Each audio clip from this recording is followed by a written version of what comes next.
Hey everybody, welcome. We are in the semifinals of Grand Prix Rome, and we have 6000J, or 6KJ as we affectionately call him, up against Splashcat. This matchup is Bant Concord Walkers on the side of 6KJ, and it's the Leyline Alignment Field Marissa Turi Resigned to Madness nonsense combo deck for Splashcat. So I've done a little looking at this matchup. It looks pretty easy for Splashcat. 6KJ does not play a lot of relevant removal, so all Splashcat has to do is cast their spells on time, and I think they should win this match. But of course, Magic is a game of variance, so we're just gonna have to see. 6KJ gets the choice, and he will be on the play. And so let's go ahead and get things started. All right, we got opening hands. This is a pretty typical opening hand on the side of 6KJ. Just some lands and some planeswalkers. That's kind of what you're expecting. We've seen a lot of these already throughout the tournament, but these are a couple of new ones from Dark Seas of Shirian. Let me make this a little bigger. Seto-san is a 3-mana walker whose best use in this deck is to -3 to get temporary treason, although she has a couple of equipment she can fetch, and she's also, just a 3-mana 3/3 on your turn.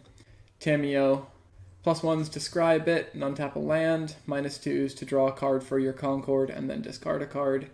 And then Helene Trant has been a mainstay for a while. She becomes a creature on the +2, draws 2 on the -2. A lot of just kind of typical walkers here, nothing that exciting.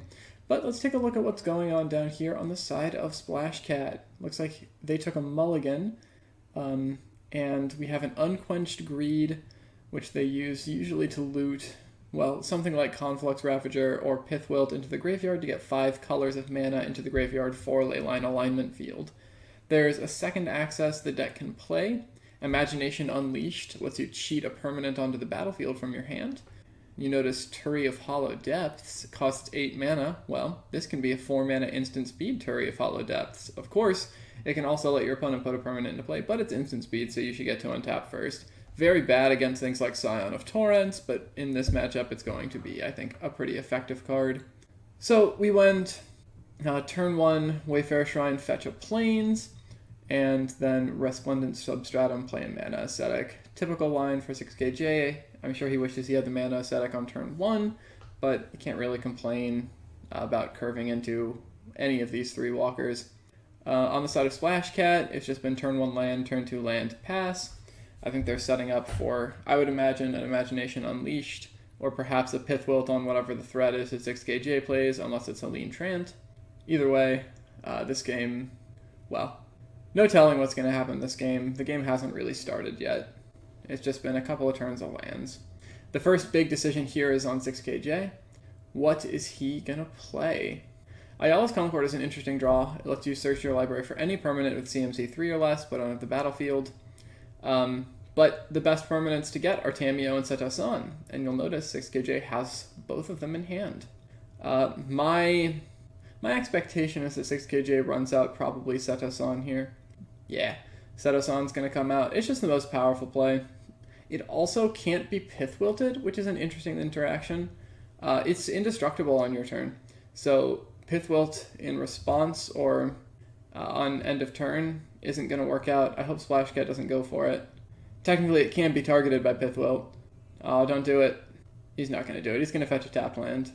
No, don't do it. Oh, he's cycling. Okay, much better. Cycling the Conflux Ravager. That sets up Leyline Alignment Field if he draws it here. He didn't. But it does mean that Imagination Unleashed, he gets 1 land, or draw closer to the land he needs for Imagination. So, interesting. I wonder if, I think you probably discard an Imagination Unleashed here, and then maybe resign? I haven't played this deck at all, so I don't know what the best lines are for it. But, well, maybe you discard one of your 2 big threats, especially if you're discarding an Imagination. Yeah, there you go. Imagination GQ Champion. I like that line. And now you Pithwilt the Seto-san. She only gets the value of 1/1/1, and 6KJ gets 1 turn to do something before Imagination Unleashed puts a Turi into play on the end of 6KJ's next turn. In this spot, as 6KJ, you just kind of have to play your cards. You don't really have any exciting lines. This deck is very firmly mid-range, It has a lot of value, but it doesn't really go over the top. It doesn't have any counter spells in the main deck, so it doesn't have any way to really interact with what Splashcat is doing.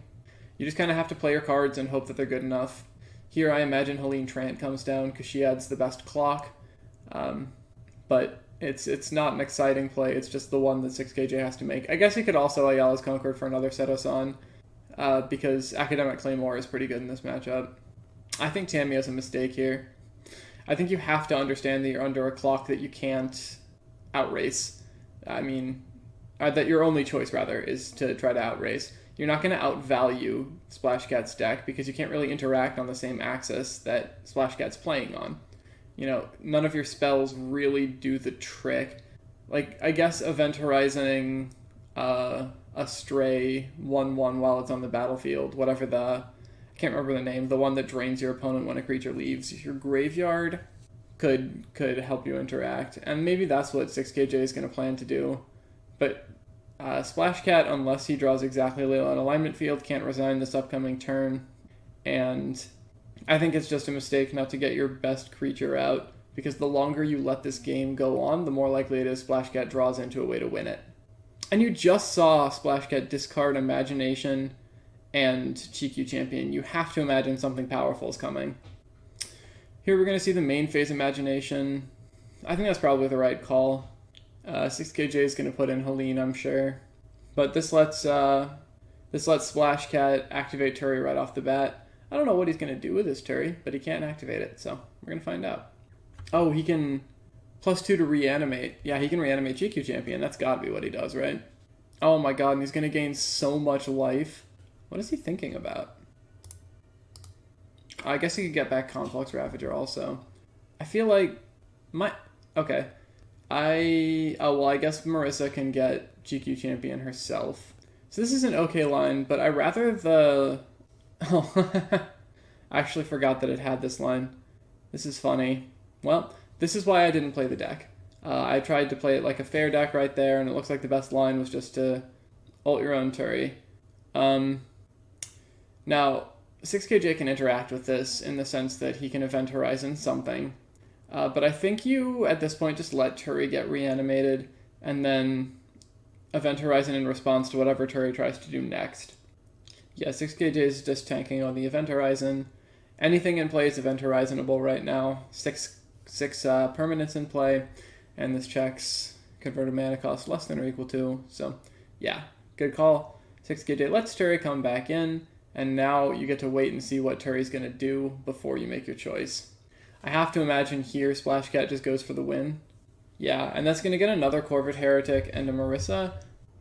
This is really hard to interact with if you have 4 Marissas, because Marissa can just, well, with the Legend rolls, she'll be able to target another copy of herself, I think? I'm assuming that's how it works here. No? Oh yeah, no. She cannot target another copy of herself. She's not dead yet. So you have to resolve the ETB. She's going to get another Turi. And Event Horizon's going to get rid of the Corvid Heretic. Does Splashcat have multiple on his list? Because if so, I don't understand why this is when you choose to go for that. I'm going to look up the list so that I understand what Splashcat's up to. Oh, okay. It's just very, very fragile. So there's only 1 Corvid Heretic in Splashcat's list, not 2. I should have done my research. But that means that Splashcat, once Corvid Heretic is gone, no longer has the combo outlet. So instead of Turiing for another Marissa and Corvid Heretic, it's just +2 reanimate GQ Champion. And because Turi is in play, creature entered the battlefield under your control and it wasn't cast. So he's gaining 24 life and drawing 7 cards, which is what I would have done in the first place with Turi. But I guess going for the win was probably strictly better, right? Okay, so this game has just become incredibly difficult for 6KJ to win. I think it's definitely still possible. Ayala's Concord can go get a Temporary Treason and slap it on the Turi. I don't know what you do then. There aren't any creatures in his graveyard. He only runs the Mana Dorks. I guess you make an 8/8, gain 8 life, draw a card. And then the game kind of becomes a stalemate. Yeah, it looks like Splashcat hasn't discarded down to hand size. I think at this point, he'll just do that. Discarding either land, Unquenched Greed, land, oracles. Yeah, that's fine. I probably would have kept the oracles and discarded the greed, but I guess you want the card selection when your hand size is so big. Or discarded the greed and kept the oracles. So 6KJ, I think, doesn't really have a choice here. I think it has to be Temporary Trees and Turi. I just don't see an alternative, honestly. You're going to play the Hillock. Helene, I guess you can -2 Helene first, because you're not attacking with her. And you're definitely not using her -4 here. For anyone who doesn't know, Helene's -4 gives you an emblem, which is Coastal Piracy. Yeah, here's the Ayala's Concord. That's... Well, it might actually go get a Setos on to get the treason. No, that doesn't make any sense. I was thinking that you'd get the Motley then, but you wouldn't. So Temporary Treason is going to take Turi. This is fun magic right here, let me tell you.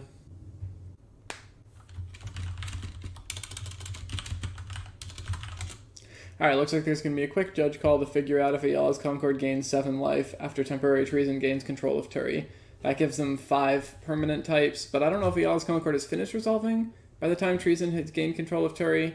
I don't actually know if state-based actions are checked in between these two things, so there's going to be a judge call, which means I'm going to pause this video, and I'll unpause as soon as there's more action.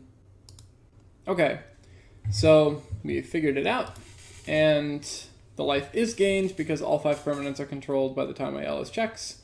So, yep, there's the -3. Blue Kraken is made. 6KJ gains 8 life, draws 1 card, draws a mana dork, nothing exciting. I wonder if 6KJ remembers that Helene Trant hasn't used an ability this turn. Yes.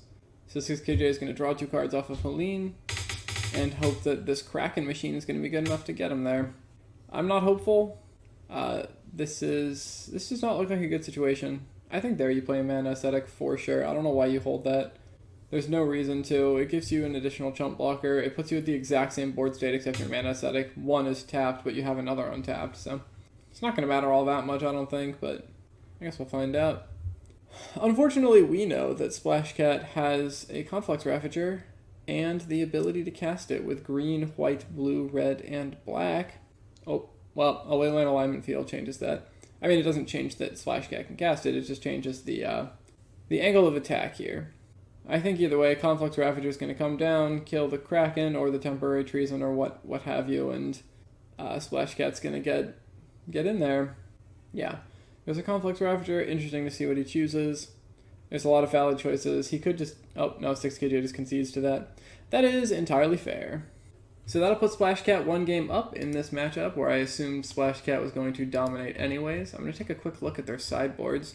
I don't really think Splashcat needs to bring in anything, honestly. Seal the Tomb doesn't do anything. Singularity's Grasp doesn't. This is not an Invalidate matchup, not a Neutralize matchup. Soulgate does nothing. Cosmic War, I guess you could bring in your 1 Cosmic War? Yeah, you probably bring in 1 Cosmic War. Well, maybe you bring in the Rot, just to help reset the board a little bit. This isn't really a matchup where you need the Recall Forgotten Eons. You don't really need another Metalia, and you don't need to stand unassailable. So I think here, I mean, if you change anything, which I'm not even sure you do, but if you change anything, bring in a Cosmic War or bring in a Rot. Probably bring in a Cosmic War, maybe cut like... I don't know what you cut. Cut a Valir, maybe? It doesn't really look like you need to change your list much here. Then we have 6KJ, who has Arcane Chronometer, which is terrible. Sorceress Spyglass, which is not good. Soulgate probably comes in, and Sacrificial Bull probably comes in, although they're very slow graveyard removal. The 4th Temporary Treason definitely doesn't need to come in. The Tidal Spite actually might come in because it can interrupt the combo in a goofy way. Guiding Light, no. Witch's Invocation, probably not. So I think you probably bring in your graveyard stuff. Take out some of the equipment. Hanabira is awful in this matchup. I think Helene's awful in this matchup as well. She just doesn't really do anything. So you can take out Helene's and Hanabira, bring in the Sacrificial Bulls and the Soulgate, and then I'd probably put in a couple of Tidal Spites and cut maybe the Event Horizons. We will see. Looks like Splashcat's ready. It makes sense that Splashcat sideboarded faster than 6KJ would. Less choices. Fewer choices, rather. 6KJ is going to be on the play. As we saw last game, didn't really matter. I expect this game to go a similar direction. There's a Sacrificial Bull like we expected. Oh yeah, Event Horizons definitely need to stay in. That's how you interact with the combo. I'm a little surprised the Temporary Treasons. Well, I guess you probably don't have enough stuff to take out or to put in order to take out the Treasons. Neither of these hands are very good. Splashcat has the Leyline alignment field and is keeping on the back of that, but he doesn't have Resign to Madness. He's got a bunch of really heavy stuff. I think his goal this game is just going to be Imagination Unleashed on 4 and assume that Turi's going to be good enough again.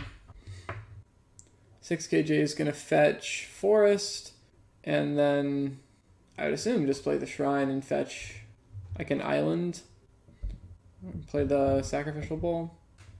You're not catching anything by leaving up Event Horizon into an empty board on turn 2, so just play the bowl here. See if you get Plains or Island. They both let you cast a Naito. Island lets you cast Temp Treason. Plains will let you cast a Setosan if you drew it. And theoretically means you could leave up 2 Event Horizons if you draw any 4th land. Splashcat does draw 4th land, but it's not good enough to cast Imagination Unleashed.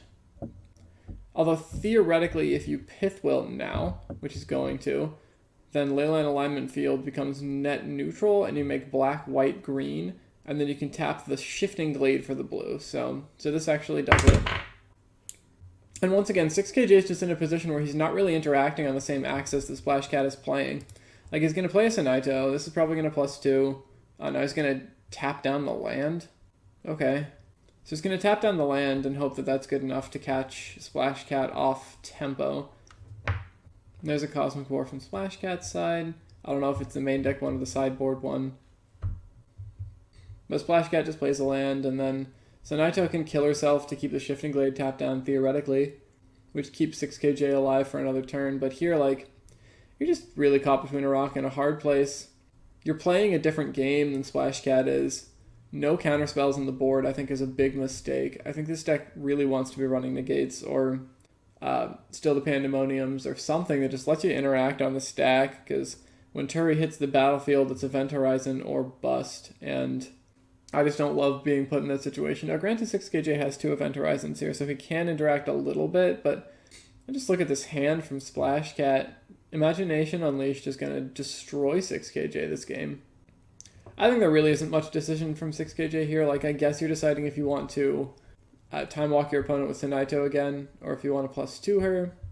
Here I'd be inclined to just +2 her, not knowing I'd be walking face first into an Imagination Unleashed. Maybe 6KJ hedges his bets, but then Sanaito dies. And really, what is he doing? He's playing a mana ascetic and passing. Event Horizon's not going to catch anything next turn.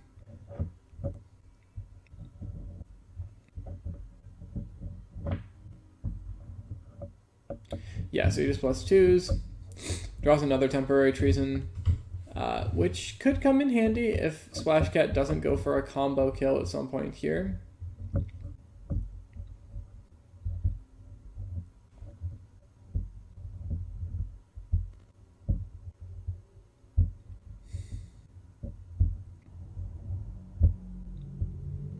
Yeah, it just discards a Temporary Treason. I think that's fair.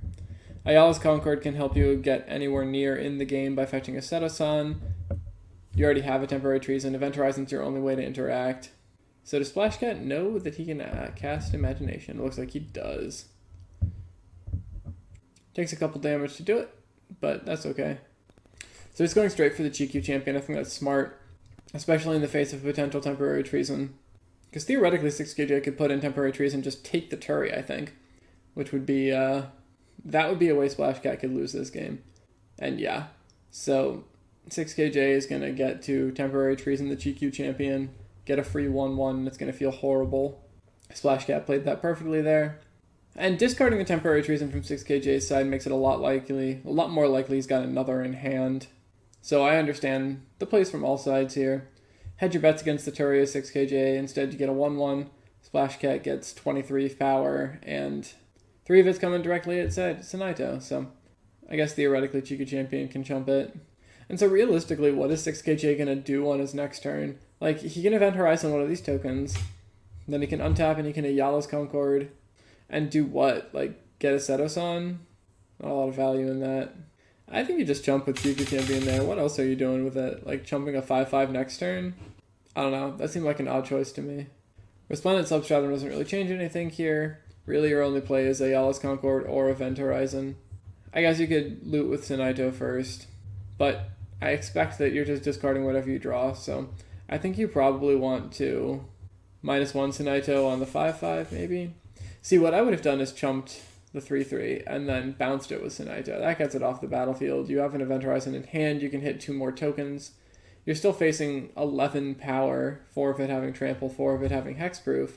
And you're in really just terrible shape. Sinaito on 1 and an Ayalis Concord in hand, but at least you're not just dead. And right now it just kind of looks like 6kj is just dead. Unfortunately for 6kj, Splashcat has another Imagination Unleashed into Turi next turn.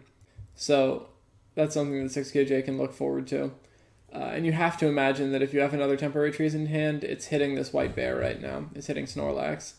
So we're going to see. We're going to see what 6kj decides to do. I don't think any of his choices really matter. I don't think he's winning this game. But maybe he has a line I don't see. We're going to find out. So I accidentally stopped the recording instead of unpausing. We're about to see that 6kj is going to decide to -2 the Sinaito, bouncing the Temporary Treason. And in fact, I'm going to speed this up because this game's not much longer. So Temporary Treason's going to take the 5/5, Splashcat's going to untap, think for a second, and then, as I was suggesting, the line is Imagination Unleashed, play Turi. And so Splashcat makes the 4 mana, here's the Imagination, 6kj draws a card, and concedes to the Turi. So 6kj's matchup into Splashcat here was terrible.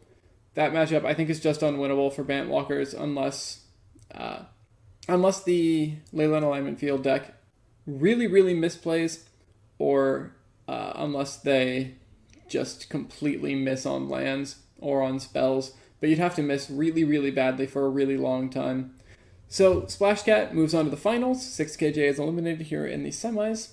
And Splashcat will be against either Pipsqueak or Dodger, the winner of which will be decided in just about 40 minutes. So thank you for joining me so much. Join me again for that one, where I'll be narrating as well. And hope you guys have a wonderful rest of your day.